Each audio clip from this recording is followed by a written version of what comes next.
This program is for discussion purpose only. Business Plus TV or any of our anchor does not bear any responsibility or liability towards the content.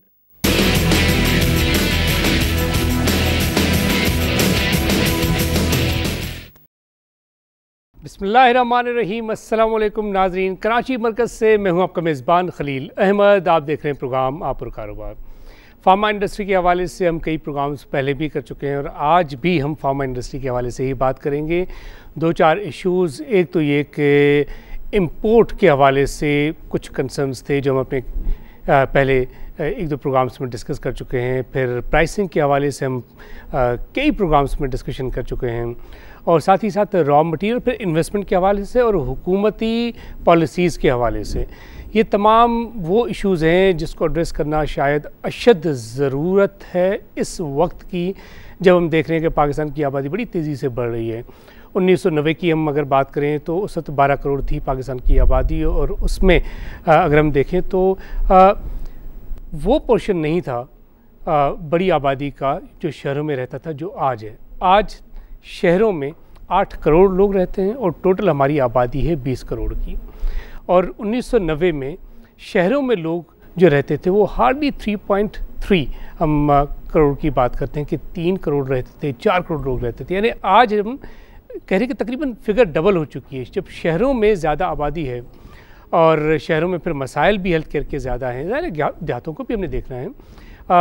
क्या ऐसे इक़दाम किए जाने चाहिए जिसके ज़रिए particularly Karachi के slums की बात कर लें, लाहौर की बात कर लें, इस्लामाबाद की बात कर लें, हेल्थ केयर के हवाले से आने वाले बजट में क्या ऐसे इक़दाम किए जाने चाहिए जिसके ज़रिए हमारा जो हेल्थ का बजट होता है जो कि तकरीबन ना होने के बराबर होता है, अगर ये 0.4% के करीब 1% भी नहीं है 20 करोड़ की आबादी में, तो इसका इम्पेक्ट क्या आता होगा हमारी सोसाइटी पर। फिर फार्मा इंडस्ट्री की बात कर लें तो जो तकरीबन 600 कंपनीज़ हैं, बात करते हैं जी देखिए बिलियंस ऑफ अमेरिकन डॉलर्स की इंडस्ट्री है। अगर ये 2.5 बिलियन अमेरिकन डॉलर्स की इंडस्ट्री है पाकिस्तान की, तो इसके लिए क्या हुकूमत को सीरियसली इन लोगों से डिस्कशंस करनी चाहिए मुख्तलिफ इश्यूज़ पे। और रॉ मटेरियल की बात कर लें या फिर प्राइसिंग की बात कर लें। और क्या रिसेंटली जो हम कई खबरें सुन रहे थे कि जी दवाओं की कीमत बढ़ गई, अब अद्वियात की कीमत जब बढ़ती है तो उसका इम्पेक्ट डायरेक्टली ज़ाहिर है गरीब आदमी पे आता है। फिर अक्सर ये बात की जाती है कि जी जाली अद्वियात तकरीबन पाकिस्तान के हर शहर में बिकती हैं और सबको पता है। कौन इस हवाले से इक़दाम करेगा, ये इश्यूज़ हैं जिस पर हम बात करेंगे। हमें ज्वाइन किया है अरशद रहीम खान साहब ने, मैनेजिंग डायरेक्टर हैं OBS health care private limited के। अरशद साहब प्रोग्राम में खुशामदीद कहते हैं आपको। Thank you. वालेकुम अस्सलाम। आपके साथ तशरीफ़ फरमा है डॉक्टर शेख कैसर वहीद, आप प्रेसिडेंट हैं मेडिशो। डॉक्टर साहब प्रोग्राम में खुशामदीद। बहुत शुक्रिया खलील साहब और बिजनेस प्लस का ऑलवेज और मौका दिया। You always welcome and it's really good always to have you on the show. बड़ी मेहरबानी जनाब। अर्शद साहब ये फरमाइएगा कि रिसेंटली आपने भी खबरें सुनी होंगी, एक खलबली बची हुई थी, हर बंदा परेशान था कि जी अद्वियात की कीमतें इतनी बढ़ा दी, ये क्यों बढ़ाई?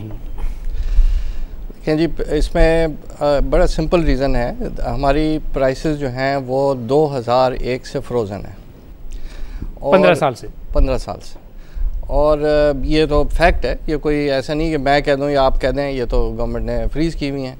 अब उसके अंदर जो कोई भी कारोबार, कोई भी घर, कोई भी इस्टेब्लिशमेंट क्या चल सकता है कि उसकी प्राइसेस या उसका ख़र्चे जो हैं वो आपकी तनख्वाह अगर 15 साल एक ही रहे तो how you are going to do. आपके बच्चे हैं, पढ़ाई है, सब कुछ है और हमारे भी एम्प्लॉइज़ होते हैं, हमारे भी स्टाफ हैं कंपनीज़ के, तो how do we compensate them. तो एक तो ये कि ये 15 साल से फ्रोज़न है, no mechanism is there which fair mechanism which allows us to adjust price. ये भी मैं क्या कहता चलूँ कि फार्मास्यूटिकल इंडस्ट्री ने हार्डली कभी भी प्राइस बढ़ाने की इस तरह से दरख्वास्त की हो कि जी हमारी ये 10 रुपये हम इसकी 20 रुपये कर दें। ऐसा नहीं है। ऐसा है कि जो कॉस्ट ऑफ इनपुट इंक्रीज़ होता है उसको हम एडजस्ट करना चाहते हैं अपनी कीमतों में, ताकि उसकी हर दवा की जो अवेलेबिलिटी है वो इंश्योर्ड रहे दवा बाज़ार में। यानी आप ये करेंगे जी देखें फ्यूल की कीमतों में बढ़ावा आया, वेजेस में बढ़ावा आया, महंगाई में हमने एक तेज़ी देखी है आल्सो, लेकिन दवाओं की कीमतों को बढ़ाने के हवाले से। जी हाँ, मतलब ये आवाम में भी ये मैं समझता हूँ कि अगर उनको ठीक से समझाया जाए, और ये जिम्मेदारी हमारे रेगुलेटर्स की भी है, इसमें इंडस्ट्री की भी है, सबकी है, कि जिसमें आवाम को ये बताने की ज़रूरत है, क्योंकि हम आवाम की जो रेगुलेटर है वो एक तरह से आवाम का इंटरेस्ट प्रोटेक्ट करता है। तो आवाम का इंटरेस्ट इसमें प्रोटेक्ट होता है कि उनको जो सस्ती दवाएँ हैं वो मिलती रहें और उनकी कीमत उस तरह से एडजस्ट होती रहे कि जिस तरह से वो उनकी यानी अवेलेबिलिटी इंश्योर्ड हो। अगर एक दवा की कीमत 2 रुपये है और उसकी लागत भी 2 रुपये आ गई, तो अब उसकी एडजस्ट करने की ज़रूरत है ताकि वो अवेलेबल रहे। अगर आप नहीं करेंगे तो उसका मुतबादिल जो है ना वो 5 रुपये और 10 रुपये होगा, और आवाम ये समझेंगे कि ये 10 रुपये बढ़ गई प्राइस। तो ये एक मिसपरसेप्शन होता है। दूसरी बात ये कि जब सस्ती दवा बाज़ार से निकल जाती है, अभी आपने काउंटर फीड की बात की, तो ज़्यादातर सस्ती दवाएँ आम इस्तेमाल की दवाएँ होती हैं, और उसमें जब वो बाज़ार से गायब होती है, शॉर्ट होती है ना, तो उसके काउंटर फीड फ़ौरन बाज़ार में आ जाते हैं। तो ये भी एक वो उसका यानी एक वो क्या कहते हैं साइड इफ़ेक्ट हो जाता है, और बहुत इसका देर पा असर होता है, क्योंकि एक दवा से जो आपकी एक्सपेक्टेशन है कि मैं खाऊंगा मुझे असर होगा, वो नहीं होगा, और उसके अलावा कोई और भी बीमारी हो सकती है। तो ये है इसमें। डॉक्टर साहब, ये एडवर्टिजमेंट छपा है और कई दफ़ा छपा है PPMA की तरफ से, सेव पाकिस्तान फार्मास्यूटिकल एक्सपोर्ट्स। अभी अपील आपने सदर पाकिस्तान, वज़ीर आज़म पाकिस्तान को की, और इसमें लिखा हुआ है कि सेव पाकिस्तान फार्मास्यूटिकल एक्सपोर्ट्स। फिर उसमें फिगर्स भी दी हुई हैं कि जी 2012 में जो हमारी बरामदात थी वो 220 मिलियन अमेरिकन डॉलर्स थी, और फिर 2015 की बात कर लें तो 160 मिलियन अमेरिकन डॉलर्स हुई। एज सच हम ये जो डिक्लाइन है एक्सपोर्ट में, और जो आपने फिर अपनी कुछ सजेशन वगैरह दी हैं, कोई असर हुआ इसका, कोई इम्पैक्ट हुआ, या सिर्फ आप लोगों ने एडवर्टाइजमेंट प्रिंट की, खुद देखी, खुश रहे? नहीं, अभी कोई 15 दिन पहले जनाब सदर मोहतरम साहब ने हमें बुलाया था PPMA के डेलीगेशन को इस्लामाबाद दीवान सदर में, और वहाँ उन्होंने सेक्रेटरी कॉमर्स और सेक्रेटरी हेल्थ को भी बुलाया था, और बाकी जो हजरात मुतालिका से, तो उनको सदर मोहतरम ने यही हिदायत दी या हुक्म कह लें कि जिसमें उन्होंने कहा कि फैसिलिटेट करें इंडस्ट्री को, क्योंकि अथॉरिटी तो प्राइम मिनिस्टर के पास होती है, और प्राइम मिनिस्टर के जो आंखें बाजू और काम करने वाले इंस्ट्रूमेंट हैं वो सेक्रेटरी हजरात होते हैं। वुज़रा हजरात ये वुज़रा हजरात भी नहीं होते। वो इस वजह से अपना जो है ना वो अच्छा, मैं थोड़ा सा एक्सपोर्ट के बारे में बता दूं।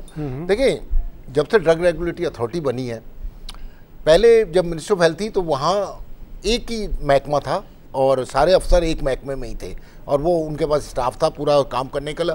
तो हमारे जो एक्सपोर्ट का में अगर किसी भी किस्म की परमिशन का सुबह जैसे 10 बजे ख़त जमा कराया तो 12-1 बजे तक हमें ख़त का जवाब मिल जाता था, यानी परमिशन ग्रांट हो जाती थी एक ही दिन में, सेम डे। ये किस साल की बात कर रहे हैं? ये हम ड्रैब बनने से पहले 2010 से पहले की बातें कर रहे हैं। तकरीबन कोई जब ड्रैब बना तो ड्रैब से वो 2012 से पहले की बातें कर रहे हैं। जब ड्रैब बना तो ड्रैब ड्रग रेगुलेटरी अथॉरिटी बनी, तो उसमें 13 महकमे बना दिए गए अचानक, अकॉर्डिंग टू अथॉरिटी एक्ट, जो 2012। हाँ, 13 महकमे बना 13 डिपार्टमेंट्स, अफसर वही रहे। अच्छा, अब वो जो मिनिस्ट्री ऑफ हेल्थ में एक जगह अफसर थे, सारे एक महकमे के अफसर थे, उनको बांट के 13 में बांट दिया गया। अच्छा, अब ऑब्वियसली स्टाफ शॉर्टेज हो गई। 2012 से लेकर 2016 तक अब 4 साल हो गए, अब तक कोई नई रिक्रूटमेंट एक अफसर की नहीं हुई है। 13 महकमे अंडर द ड्रैप, और उसमें एक नया अफसर नहीं आया, वही अफसर घूम फिर के हैं। अच्छा, उनको ऑब्वियसली उनके स्टाफ शॉर्टेजेस हैं, स्पेस शॉर्टेजेस हैं, कंस्ट्रेन है। तो अब जब एक्सपोर्ट का हम कोई कागज़ देते हैं तो आप यकीन करेंगे कि 2-2 साल लग जाते हैं। माय गुडनेस, जो एक दिन में काम होता था वो 2 साल में भी नहीं होता। ये आपने उसके पीछे सदर पाकिस्तान को गोशगुजार किया? जी, हमने किया। अब वो वाली बात है कि सदर साहब ने कहा कि अगर उन्होंने कहा कि भाई ये this export pharmaceutical export and all export are close to my heart, ये सदर पाकिस्तान ने कहा सेक्रेटरी आज़ाद से। अब ये है कि उसका अब 15 दिन हो गए, अभी तक तो कुछ नहीं हुआ, हमें कोई ऐसी चेंज नज़र नहीं आई वाज़े, या कोई ऐसे सिग्नल्स नहीं मिले किसी भी कॉर्नर से कि जिससे पता लगे कि भाई कोई अर्जेंसी ऑफ द इशू है। यानी ऐवान सदर से भी कोई कम्युनिकेशन अभी तक नहीं हुई, मिनिस्ट्री ऑफ हेल्थ से भी नहीं हुई, और ड्रैब से भी नहीं हुई। देखिए, एक्सपोर्ट के हमारे 4 मुतालबे हैं, सिंपल। सबसे पहले फार्मास्यूटिकल एक्सपोर्ट के हवाले से हर किस्म की फ़ीस ख़त्म कर दी जाए, इसकी कोई ज़रूरत नहीं है, दुनिया में कहीं नहीं होता। बाकी बहुत ज़्यादा फ़ी है, एग्जॉर्बिटेंट, यानी जिसका तस्वुर भी नहीं करते। जो पहले मुफ्त काम होता था, अब उसके हज़ारों और लाखों रुपए दिए जाते हैं। वजह क्या बताते हैं? ड्रैब को कमर्शियल बना दिया कि कमर्शियल एंटिटी बना दिया कि आप अंदाज़ा लगाएं कि ये वो सरकारी इदारा है जो जिसके पास इतना वाफर सरमाया है। अरशद साहब पॉलिसी बोर्ड के मेंबर भी रहे, पता नहीं ये इस कैपेसिटी में डाइवल्ज कर सकते हैं कि नहीं कर सकते, लेकिन ये अथॉरिटी में 2 पॉलिसी बोर्ड में मीटिंग में ये डिबेट होती रही कि पैसा पाकिस्तान बॉन्ड में लगाया जाए या कहीं और लगाया जाए। इतना पैसा इंडस्ट्री से एक्सक्यूज़ कर लिया। अच्छा, एक और जो लतीफ़ा है, पाकिस्तान की इंडस्ट्री, कोई भी इंडस्ट्रियल सेक्टर, एक वाइड सेक्टर फार्मा का सेक्टर जो 1% बिफोर टैक्स ड्रैब को देता है या उससे पहले मिनिस्ट्री ऑफ हेल्थ को देता, तो जो अरबों रुपए की सूरत में पता लगा, और उस पैसे का कुछ पता भी नहीं है, और हम चीखते चिल्लाते रहते हैं, कहते रहते हैं। एक्सपोर्ट में हमारे 4 मुतालबात हैं, मैं फिर बार बार कह रहा हूँ। सबसे पहले हर किस्म की एक्सपोर्ट रिलेटेड फीस जो है वो ज़ीरो कर दी जाए। परमिशन 24 आवर्स मैक्सिमम में ग्रांट की जाए। डुप्लीकेशन ऑफ पेपर ख़त्म कर दिए जाए, और एक नया महकमा क्रिएट किया जाए जिसको हम फार्मास्यूटिकल एक्सपोर्ट कहते हैं। हमारे पड़ोसी मुल्क में नाम नहीं लो, पड़ोसी मुल्क की तरह से, क्योंकि to reinvent the wheel is not logical. तो हम ये कहते हैं कि फार्मास्यूटिकल एक्सपोर्ट के ऊपर एक नया महकमा किया जाए, जो हमसे कॉमर्स मिनिस्टर जनाब खुर्रम दस्तगीर खान साहब ने वादा किया है कि ये महकमा क्रिएट किया जाएगा। कितने अरसे में कहा है कि क्रिएट होगा? ये तो पाकिस्तान है भाई, अरसा कुछ नहीं होता। वादे अभी जा रहे हैं आप उनके साथ? आप जाएंगे, फिर ये इस मौजू में हम बात करेंगे। नहीं, न्यूयॉर्क जब जा रहे हैं आप उनके साथ तो ये बात करेंगे, साथ होंगे ना? जी, साथ होंगे। वहाँ वो याद दिलाएगा, उनको याद दिलाएंगे इंशाल्लाह। और इस मीडिया जो ये आप हमें फैसिलिटेट कर रहे हैं, इसके ये भी देखा जाता है, कोई ना कोई तो देखता है। नहीं, बहुत लोग देखते हैं, और मैं चाहता हूँ कि मैं हर इंडस्ट्री को फैसिलिटेट करूँ। बिजनेस प्लस टीवी का मकसद है कि पाकिस्तान में कारोबार के हवाले से हम बातें करें ना। मैं तो चाहता हूँ कि हर इंडस्ट्री को हम फैसिलिटेट करें और हुकूमत तक उनके कंसर्न्स पहुँचाएं। पता क्या, एक जो हेल्थ मिनिस्ट्री है ना, उसमें जो महकमे है ना, उनका कॉन्सेप्ट जो है ना कि अच्छा, कई दफ़ा हमारी मोहतरमा वज़ीर साहिबा ने ये कहा कि अल्लाह वास्ते भी तो आपने काम करने हैं। हम उन ऑनरेबल मिनिस्टर को क्या कहें? शायद कोई अवार्ड भी, कोई शील्ड वगैरह भी दी? जी, हमने इस खुशी में दी कि उन्होंने ये ऐलान किया कि फार्मा इंडस्ट्री अल्लाह वास्ते काम करेगी। इस खुशी में हमने उनको कि अब हम बहुत जल्दी अपना नाम बदल के सत्तार दी यतीमखाना कायम करने वाले नहीं, तो आपने उनको ये कहा कि philanthropy and commercial entirely and utterly 2 different subject है। Pharmaceutical industry is not a philanthropy. Will continue with this. नाज़रीन, बात करें फार्मा इंडस्ट्री के हवाले से, साथ रहिएगा।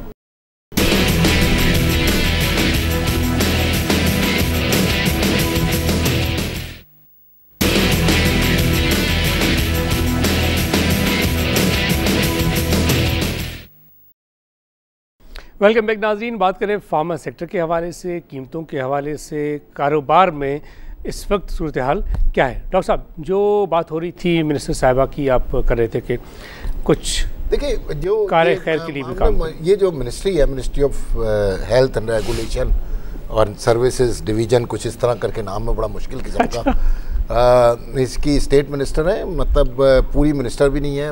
वज़ीर आज़म साहब के पास ये महकमा है टेक्निकली। जहाँ वज़ीर नहीं होता वहाँ वज़ीर आज़म साहब खुद वज़ीर होते हैं। तो इस महकमे में तो आपको पता है कि ये डील करता है free medicine, free polio, free अस्पताल, फ्री डॉक्टर। तो ये कमर्शियल जो फंक्शंस होते हैं कॉम्प्रीहेंड नहीं कर सकते। जो सेक्रेटरी साहब हैं वो हमें दर्स देते हैं, मतलब कि भाई क्या चीज़ कुछ अल्लाह वास्ते भी किया जाता है, कुछ अल्लाह रसूल, ये बहरहाल बहुत अच्छी बातें हैं। लेकिन जहाँ हम दुनिया में एक ऐसी दुनिया में रह रहे हैं, पहले उस दर्स की बात होता है कि ज़ाहिर है आप लोगों ने करोड़ों अरबों रुपए की इन्वेस्टमेंट तो की हुई है, उनकी जेब से तो नहीं किया ना, वो दर्स तो दे सकते हैं ना, ये तो हक है उनके पास। तो वो मैं ये कहता कि देखिए हम दुनिया में फंक्शन कर रहे हैं, हम मटीरियल इंपोर्ट करते हैं, हम डॉलर्स में पैसे देते हैं, उसके ऊपर ड्यूटीज़ एंड टैक्सेस लगते हैं, उसके बाद हम दवाई बनाते हैं जिसमें लोग हज़ार लाख और हाईली क्वालिफाइड, हाईली पेड लोग काम करते हैं। ये आम कोई मतलब सड़क खोदने वाले मजदूर काम नहीं करते, इसमें हाईली पेड फार्मासिस्ट हैं, PhD डॉक्टर्स हैं, MSCs हैं, जो हाईली पेड होते हैं, लाखों रुपए तनख्वाह लेते हैं, वो काम करते हैं। उसके बाद जब हम दवाई बना के, अच्छा एक जो लोगों को आम जो एक इम्प्रेशन दिया जाता है कि दवा का मटेरियल बड़ा सस्ता है और दवा तो बड़ी सस्ती, उनको ये नहीं पता कि दवा बनाने का जो प्रोसेस है और जो एक एनवायरनमेंट चाहिए वो दवा के मटेरियल से 10 गुना तो 20 गुना और कभी कभी 100 गुना ज़्यादा महंगी पड़ जाती है हमें, क्योंकि लोग हैं स्पेशलाइज किस्म के लोग हैं, बड़े टेक्निकल लोग होते हैं, उनका खर्चे हैं। दूसरे ख़ास किस्म की एनवायरनमेंट मेंटेन की जाती है। फिर BMR एक लफ्ज़ जो आम लोगों को नहीं पता कि बैलेंसिंग, मॉडर्नाइजेशन, रेनोवेशन, ये जो है ना बड़ा एक्सपेंसिव है कि हमें अपने इक्विपमेंट चेंज करते रहे, मशीन चेंज करनी पड़ती है, फैक्ट्री चेंज करनी पड़ती है, सारी चीज़ें रेनोवेट करना पड़ता है, पूरी चीज़ें, इसके कॉस्ट है। उसके बाद अगर आपका दर्स ये कहता हो कि भाई दवा अल्लाह वास्ते भी तो कोई चीज़ है, तो वो फिर यही होगा कि 170 ऐसी दवाएँ, जान बचाने वाली दवाएँ, मैं फिर जोर दे रहा हूँ, जान बचाने वाली दवाएं जो पहले आम मिला करती थी अब मार्केट में नापैद हो चुकी है, जिसमें ट्यूबरकुलोसिस की भी दवा है। ओह गुडनेस। टीबी जो आपको पता है कि पाकिस्तान का ये बड़ी खतरनाक सूरत है, एक बहुत बड़ा इशू है। अरशद साहब उसके ऊपर ज़्यादा डाइवर्ज करेंगे कि वो गायब हो चुकी हैं, बना नहीं पा रहे लोग। 2 कंपनियां बनाती थी जिसमें से एक ने शायद बनाना बंद कर दिया, एक रह गई है, वो भी मेरे ख्याल में हाथ पैर मार रहे हैं। अच्छा साहब, ये जो सूरत हाल है कि वो दवा मार्केट में मौजूद ही नहीं है, बड़ी ख़तरनाक सूरत हाल है। जी हाँ, बहुत ख़तरनाक सूरत है। मैं वो फिलांथ्रोपी का एक सेकंड में बात करता चलूँ कि देखें, ये आता है, एक टर्म है कॉर्पोरेट सोशल रिस्पॉन्सिबिलिटी, और उसके अंडर में किसी भी कॉरपोरेशन या कॉर्पोरेट सिटीज़न की ये रिस्पॉन्सिबिलिटी है कि यकीनन वो सोसाइटी को वो वापस करे, कुछ ना कुछ वापस करे। और इसमें मैं आपको ये बताऊँ, CSR में सबसे बड़ी और पहली कॉर्पोरेट सोशल रिस्पॉन्सिबिलिटी ये है कि जो उस एंटरप्राइज़ का चार्टर है, जो बिज़नेस है, वो उसको दयानतदारी से और अपने कस्टमर्स और स्टेक होल्डर्स के लिए बेहतरीन और एहसन तरीके से अदा करे। फार्मास्यूटिकल इंडस्ट्री के हवाले से the industry has to work most efficiently, produce quality products for the public and keep it affordable at a sustainable level. ऐसा अफोर्डेबल भी ना हो कि वो आज मैंने बेची और कल से वो प्रोडक्ट गायब हो गई। जो हम अब मैं आपके दूसरे सब टॉपिक के ऊपर आ जाऊँ,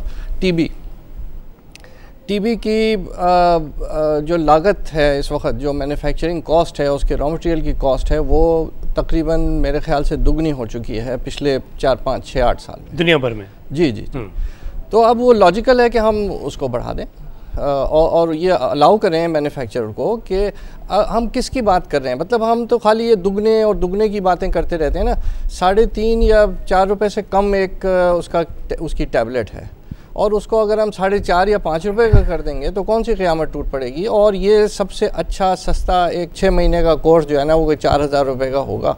तो जिस बेचारे की टीबी जिसको है, उसको अगर ये 4,000 रुपये में 6 महीने के पीरियड में मिलती रहे, और ये डॉट्स प्रोग्राम और WHO फंडेड भी प्रोग्राम्स हैं, हमारा अपना टीबी प्रोग्राम है जहाँ मुफ्त भी दवाएं दी जाती हैं। तो ये ऐसा नहीं कि गरीब आदमी को जो है वो उसके नाम पे जो कुछ हम कर रहे हैं वो उसको बेनिफिट पहुंचेगा या नहीं पहुंचेगा, ये सब बड़े क्वेश्चन मार्क्स हैं। लेकिन जो रेगुलेटर की और जो कंपनी की रिस्पॉन्सिबिलिटी है वो पूरी फुलफ़िल होनी चाहिए। उसमें ये कि रेगुलेटर को ये देखना चाहिए कि हाँ, ये सस्टेनेबल नहीं है, इनको प्राइस एडजस्ट करने की ज़रूरत है, उनको फौरी एडजस्टमेंट दें, और ताकि वो अपनी प्रोडक्ट को अवेलेबल कर सकें। 2 कंपनियाँ नहीं, पहले 6-7 कंपनियाँ थीं, 4 उसमें से गायब हो गई हैं, रुक गई, क्योंकि इकोनॉमिकली फीजिबल नहीं है। नहीं, वो कंपनीज पाकिस्तान में मौजूद हैं या चली गई? नहीं है, लेकिन अब ये दवा नहीं बना रही। अब दवा नहीं बना रही, और 2 कंपनियां आखिर में रह गई हैं, जिसमें से एक यानी मल्टीनेशनल कंपनी है, और वो अगर ये एडजस्टमेंट नहीं मिलेगी तो वो भी बंद कर देंगे। और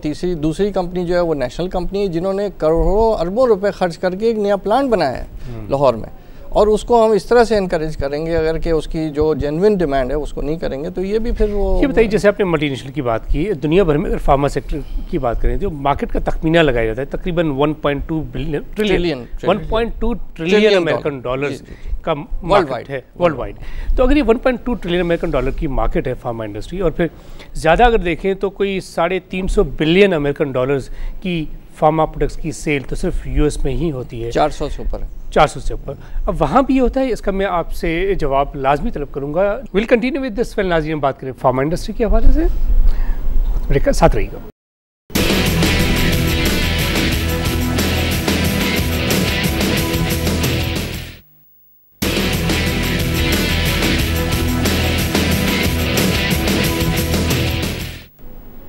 वेलकम बैक नाज़रीन। अच्छा साहब, अगर हम दुनिया की जो फार्मा मार्केट है उसका साइज़ देखें तो ये कोई 1.2 ट्रिलियन अमेरिकन डॉलर्स का। अब ज़्यादा जो सेल होती है प्रोडक्ट्स की वो तो अमेरिका में ही होती है। अगर कोई 350 या 400 अरब डॉलर की सेल होती है तो वहाँ पे जो फार्मा सेक्टर है वो फिलैंथ्रोपी के कौन से काम करता है जो हम शायद नहीं कर रहे? जी वो यानी डिज़ीज़ अवेयरनेस के ऊपर है, उनकी सपोर्ट के ऊपर है, लोगों को जो एम्बुलेटरी केयर होती है यानी उसके ऊपर होता है, और इस तरह के बहुत से काम होते हैं जो कि, और लेकिन वहाँ इसलिए प्राइसिंग रिवाइज होती रहती है। जी बिल्कुल, वहाँ असल में वो वहाँ प्राइस कंट्रोल नहीं है, वहाँ इस चीज़ की इतनी ज़रूरत इसलिए नहीं पड़ती कि स्टेट रिस्पॉन्सिबिलिटी अपनी फुलफ़िल करती है, यानी to provide free medicines through insurance and provide medical care, ambulatory care, home care, सारे प्रिवेंशन प्रोग्राम्स, वैक्सीनेशन, ये सब हुकूमत अपनी डिलीजेंटली कर रही होती है।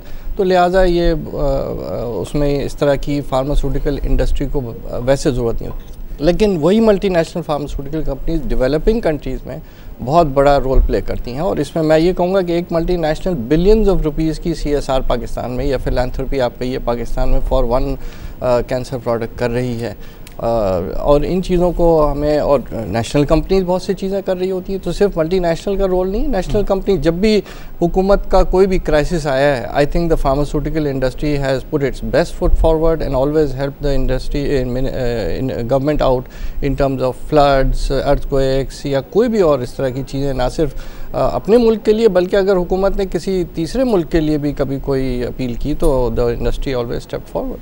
डॉक्टर साहब, अब इस वक्त जो तखमीना ये लगाया जा रहा है कि 600 के करीब कंपनीज हैं, हमारी एक्सपोर्ट अगर 200 मिलियन अमेरिकन डॉलर्स भी फर्ज हो तो अच्छा है। शर्मिंदा, देखें ये फिगर बता के भी शर्मिंदा होने वाली बात है। देखें, एक सबसे पहले मैं दो बातें पर्सपेक्टिव में रखना चाह रहा हूँ। आज से 7 साल पहले, 5 साल पहले मैकेंजी की एक रिपोर्ट है जिसमें उन्होंने पाकिस्तान की फार्मा इंडस्ट्री को sunshine industry for export purpose, उन्होंने कहा कि ये टेक्सटाइल वगैरह में वैल्यू एडिशन नहीं हो सकती, इसमें वैल्यू एडिशन नहीं, और सनशाइन इंडस्ट्री, हाँ, टेक्सटाइल इंडस्ट्री में कोई वैल्यू एडिशन नहीं हो सकती। और अब आप देख ले कि टेक्सटाइल इंडस्ट्री का बेड़ा गर्क हो गया, और अब आप रो रहे हैं, एक नए इनपुट्स दे रहे हैं, इम्पेटस दे रहे हैं, जो भी कर रहे हैं, सब्सिडियाँ दे रहे हैं, पता नहीं क्या क्या कर रहे हैं। पाकिस्तान की फार्मा इंडस्ट्री वो वाहिद इंडस्ट्री जो टका नहीं मांगती, बल्कि और 1% देती भी है सरकार को कि आप रिसर्च करो, कि जो वो पता नहीं डिकार भी नहीं लेते जब खाते हैं, तो पता भी नहीं लगता उस पैसे का कहाँ, क्योंकि कोई रिसार्च भी नहीं देते। There is no record of that billions. 1976 से लेके आज तक 40 साल में अरबों रुपया फार्मा इंडस्ट्री से निचोड़ चुके हैं।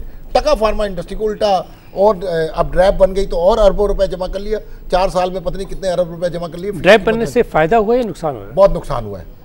हम तो वो कहते हैं कि वो पुराना वाला एक लतीफ़ा है कि ये देखो तो चंगा चौधरी सी, जो गांव के लोग रोते हैं, तो हम तो कहते हैं कि इससे अच्छी तो मिनिस्ट्री ऑफ हेल्थ थी। और हमने PPM में आज भी कर्ज करती है अपने आप को, और रिग्रेट करती है कि हमने कोशिश की ड्रैप बनवाने की। अगर उस वक्त 18वीं तरमीम के तहत ये वाकई सूबों में चला जाता तो शायद बेहतर हालात होते हैं। अब हम रिग्रेट करते हैं। बहरहाल नेवरदलेस हम कोशिश अपनी पूरी कर रहे हैं कि कोई बेहतरी आए, लेकिन अभी तक तो कोई उम्मीद नहीं। देखिए, पाकिस्तान की एक्सपोर्ट का मैं बता रहा हूँ, मैकेंजी की रिपोर्ट है, और अब जब कॉमर्स मिनिस्टर साहब के साथ हमारी मीटिंग हुई कॉमर्स मिनिस्ट्री में, उन्होंने कहा कि यार हमने 3 सेक्टर आइडेंटिफाई किए हैं जिसमें वैल्यू एडिशन हो सकती है, और उसमें एक फार्मास्यूटिकल सेक्टर। प्रेसिडेंट साहब के साथ मीटिंग हुई तो सेक्रेटरी कॉमर्स ने प्रेसिडेंट साहब को इन्फॉर्म किया, और प्रेसिडेंट साहब ने आगे से उनको जिस तरह अंदाज में कहा, अच्छा आपको अब पता लगा है कि ये सनशाइन इंडस्ट्री है। तो लेकिन इन सब बातों का असर जो प्रैक्टिकल आना चाहिए वो नहीं आ रहा, वो नहीं है कहीं, क्योंकि माइंडसेट ये हो गया है ड्रग रेगुलेटरी अथॉरिटी में कि इंडस्ट्री को अगर एक्सपोर्ट करते तो उनको फ़ायदा होता है, तो हम क्यों उस फायदे के हिस्सेदार बने? हमें तो सरकार ने तनख्वाह देनी है, नहीं उससे तो रेवेन्यू में इजाफा होगा। लेकिन उनको तो वहाँ जो अफसर बैठे ना, अब उनको इससे कोई दिलचस्पी नहीं है कि इंडस्ट्री प्रोग्रेस करे या ना करे, इससे कोई दिलचस्पी। वो तो आते हैं, वो कहते हैं हम तो सरकारी मुलाजिम 18, 19, 17, 20 के, हमें तो तनख्वाह सरकार ने देनी है, उसी तरह हमने रिटायर होना है, तो हमें क्यों? हाँ, इंसेंटिवाइज कर दिया जाए उनके काम को कि भाई आपने ये प्रोजेक्ट करना है, टाइमलाइन के साथ, डेडलाइन के साथ इंसेंटिवाइज किया जाए उनके काम को, तो शायद कोई डेवलपमेंट हो, कोई काम हो, कोई बेहतरी आए। लेकिन अगर आप समझें कि उनको ये सिर्फ तनख्वाह दे के, तो वो तो कहते हैं तनख्वाह तो हमें मिलती है दफ्तर में आने की, हाजिरी लगाने की, काम करने की तनख्वाह थोड़ी सरकार देती है, ये हमारा मैंडेट ही नहीं है। हमारा मैंडेट तो ये है सुबह आना, तनख्वाह हाजिरी लगाना, और उसके बाद मीटिंग करना। मीटिंग में क्या होता है, 4 अफसर बैठ के चाय पीते हैं, गपशप लगाते हैं, फिर नमाज का वक्त हो जाता है तो 12:30 बजे से नमाज की तैयारी शुरू हो जाती है, फिर उसके बाद लंच ब्रेक होती है, और उसके बाद घर जाने का वक्त शुरू हो जाता है। काम का वक्त थोड़ी, वो कहते हैं हाँ अगर इनको प्रोजेक्ट दिया जाए टाइमलाइन, जैसे हम अपनी कॉर्पोरेट में अपनी कंपनियों में करते हैं, हम तनख्वाह भी देते हैं, साथ में उनके काम को इंसेंटिवाइज भी करते हैं। आपकी चीज़ें हैं, मतलब मुख्तलिफ चीज़ें हैं, उनको करते हैं। वो हम जब तक वो इंसेंटिवाइज ना किया जाए, मैं ड्रैप के बाद एक बहुत अच्छा ऑप्शन है इंसेंटिवाइज करने का। ड्रैप अपने अफसरान को ट्रेनिंग प्रोग्राम पे भेजती है मुख्तलिफ जगह दुनिया में। वो कहें कि आपने ये प्रोजेक्ट कंप्लीट करना है, तब आपको इस प्रोजेक्ट के लिए, चाहे वो अमेरिका है, कोरिया है, जहीं भी जाएंगे आप, तो ये काम करेंगे तो तब आपका नाम इसमें, उसके मार्क्स लगा दिए जाएं 1 to 10 के स्केल पे, जो भी उनका तरीका कार है डिवाइस किया जाए, और जो मार्क्स सबसे ज़्यादा लेगा वो अफसर कंसिडर होगा बाहर की ट्रेनिंग। इस वक्त आप क्या समझते हैं कि फेवरेटिज्म की वजह से भेजा जाता है या सबको? यार कोई क्राइटेरिया नहीं है, to be honest with you. बेचारे बहुत ही बुरा हाल है, कोई सिस्टम नहीं है। आप ये देखिए पॉलिसी बोर्ड में अरशद साहब 4 साल तक मेंबर रहे हैं, तो अभी तक वो ये तय नहीं कर सके कि ड्रैप का विजन क्या है, ऑब्जेक्टिव्स क्या होने चाहिए, ये तय नहीं हो सका। आप किसी भी रेगुलेटरी बॉडी की वेबसाइट पे जाके देखें तो सबसे पहले उस रेगुलेटरी बॉडी का विजन आता है लिखा हुआ, जो कि अब तक हम 2012 से ड्रैप बन चुके, अब तक हम विजन नहीं तय कर सके कि हमारा ड्रैप का विजन क्या है। अच्छा, आप बताएं अपना अरशद साहब कि आप जब पॉलिसी बोर्ड में रहे कोई 4 साल तक, 3 साल तकरीबन, राइट, अगर 3 साल रहे तो अंदर की कोई ऐसी बात बताएं कि जिसको हम डिस्कस करके ज़रा प्राउड फील करें कि यार वाकई अच्छी बातें हो रही है, सब आप समझते हैं कि वही run of the mill stuff हो रहा है? नहीं, मैं ये कहूँगा कि जो नीयत है वो तो है, द इंटेंट इज़ देयर कि हमने ये करना है, एक और दूसरी तरफ एक नज़र होती है कि हमने इस तरफ जाना है, ऊपर की तरफ जाना है, आगे जाना है, लेकिन उसमें इम्पेडिमेंट्स बहुत हैं। किसकी तरफ से? मुख्तलिफ प्रोसीजरल है। मतलब हम अगर हायरिंग करने जा रहे थे तो उसमें ऐसे प्रोसीजर आ गए कि जो एक दफ़ा आप उसमें से यानी निकलना जो है ना, वो आप उसमें गोल गोल घूमते रहते हैं और निकल नहीं पाते, तो टाइम बहुत लगता है। और मेरा और विज़न या मिशन बताने का मकसद ये होता है कि आपका एक सिम्त जो है ना वो मुस्तकिल मुतय्यन रहे। आप रोज़ाना आएँ, आप ये देखें कि आपने किस तरफ जाना है, जो भी आप फ़ैसला करें वो अगर 4 ऑप्शन है तो आप कहें यार ये वाला ऑप्शन जो है ना मुझे इस तरफ ले जा रहा है, उस तरफ से ले जाना चाहिए। इसके लिए ड्रैप में जो जितना मैं एडवोकेसी कर सकता था और करता हूँ और अब भी करता हूँ, मैं अल्लाह में कहना चाहता हूँ कि ड्रैप को कैपेसिटी बिल्डिंग के लिए बहुत सपोर्ट चाहिए। जो उसका बजट है वो बहुत कम है, उसको बहुत बड़ी हुकूमत की ग्रांट मिलनी चाहिए, और जितने वहाँ अफसरान हैं उनको बहुत यानी पेशेवराना महारत रखते हैं, लेकिन वो अपना अगर नहीं कर पाते किसी वजह से तो उनकी मदद करनी चाहिए। उनको इतनी ऑटोनॉमी, इतनी एग्जेक्टिव पावर होनी चाहिए कि वो फैसला करें। और बेबस है जी एक तरह से, क्योंकि उनको हर वक्त इसका निशाना बना होता है, वो डरते रहते हैं कि जी मेरी इन्वेस्टिगेशन हो जाएगी, मेरा ये हो जाएगा। उनका काम जो है ना इट इज़ इंडिपेंडेंट। अगर किसी को आपने कोई रिस्पॉन्सिबिलिटी दी है, ड्रैप को अगर मैं ऊपर से चलूँ कि अथॉरिटी दी है, तो it should function like an authority. The CEO should be given. अच्छा, ड्रैप के जो लोग हैं, जो पॉलिसी बोर्ड के लोग हैं या CEO हैं, वो मीडिया पे क्या आने से, बल्कि मैं तो आपको वेलकम करता हूँ कि आप आइए मेरे प्रोग्राम में। हम कई प्रोग्राम्स कर चुके हैं, ड्रैप के बारे में बातें होती रहती हैं। मोस्ट वेलकम, आप आइए यहाँ पे, अपना पॉइंट ऑफ व्यू दें, कुछ बताएं तो सही। क्योंकि देखें फार्मा के लोगों की तो बातें हम सुनते हैं, जो ये कह रहे हैं अब इसमें कितनी ज़्यादा सदाकत है और कितनी सदाकत नहीं है ये तो अल्लाह ही जानता है। आपको भी हम रिक्वेस्ट करते हैं कि आप भी तशरीफ़ लाइए, बल्कि मैं तो ये कहूँगा कि आप तशरीफ़ लाइए और एक डॉक्टर साहब एक मेगा शो करते हैं जिसमें फार्मा के भी लोग हों, ड्रैप के भी लोग हों, एक डिस्कशन करते हैं ताकि उसकी जो ऑब्जेक्टिव है ना वो ये होना चाहिए कि हमने आगे बढ़ना है और जो पेशेंट है, जो हमारी पॉपुलेशन है, उसके बेनिफिट के लिए करना है। इसका ये नहीं होना चाहिए कि हर चीज़ का एक रद्द-ए-अमल होगा। और हम बेसिकली कोई क्रिटिसाइज तो नहीं कर रहे ना, मैं नहीं करना चाहता, क्योंकि हर इदारे में हर मौके पे कोई कमज़ोरी हो सकती है, लेकिन बहुत अच्छाइयाँ भी हैं। हम as a nation honestly I feel कि we see only the dark side, only the bad, by and large. We should see the good also. मतलब ऐसा नहीं है कि ड्रैप बिल्कुल कुछ भी नहीं कर रही, करने की कोशिश कर रही है। अनफॉर्चुनेटली लेकिन कर नहीं पा रही है, कर भी रही है तो वो इतना दिखाई नहीं दे रहा। और उनका जो रिपोर्ट कार्ड है ना, जिसपे एफिशिएंसी है कि आपने कितने रजिस्ट्रेशन दिए, प्रोडक्ट की अवेलेबिलिटी है, आपके GMP सर्टिफिकेट्स हैं, एक्सपोर्ट के सर्टिफिकेट्स हैं, तो इस रिपोर्ट कार्ड के ऊपर वो एक सिम्त शायद मुतय्यन नहीं है। वो डिस्ट्रैक्ट हो जाते हैं कि जी ऊपर से मेरे ऊपर ये वो आया है कि आज ये करके देना है, तो बेचारे वहाँ के जो आला अफसरान हैं, जो सीनियर लोग हैं ना, वो किसी एक दूसरी सिम्त में चले जाते हैं। थोड़ी सी बात बताऊं खलील साहब, जो आम लोगों को नहीं पता, ड्रैब के ऊपर कितने निगरान इदारे हैं जिनको वो जवाबदेही रोज़ करते हैं। सबसे पहले नैब, FIA, सेनेट की standing committee on health regulation, standing committee of national assembly on health, उसके बाद कोर्ट्स, उसके बाद सुप्रीम कोर्ट्स। अब कोई इतने सारे इदारों, अच्छा हर ये इदारा उनसे रिपोर्ट्स तलब करता है। अफसर वही हैं, कोई अलग महकमा नहीं है ड्रैब में। मैं कहता हूँ एक 14वां महकमा, 14th महकमा भी क्रिएट कर दिया जाता, जो ये सारी जो इस तरह की क्वेरीज आती वो महकमा जवाब देता। अब क्या होता है, मिसाल के तौर पे अगर सेनेट की स्टैंडिंग कमेटी को जवाब तलब करती है तो ड्रैब से तलब, अब ड्रैब के CEO साहब सारे अफसरों को लगा देते हैं कि यार इसका आज 1 घंटे के अंदर अंदर आपने।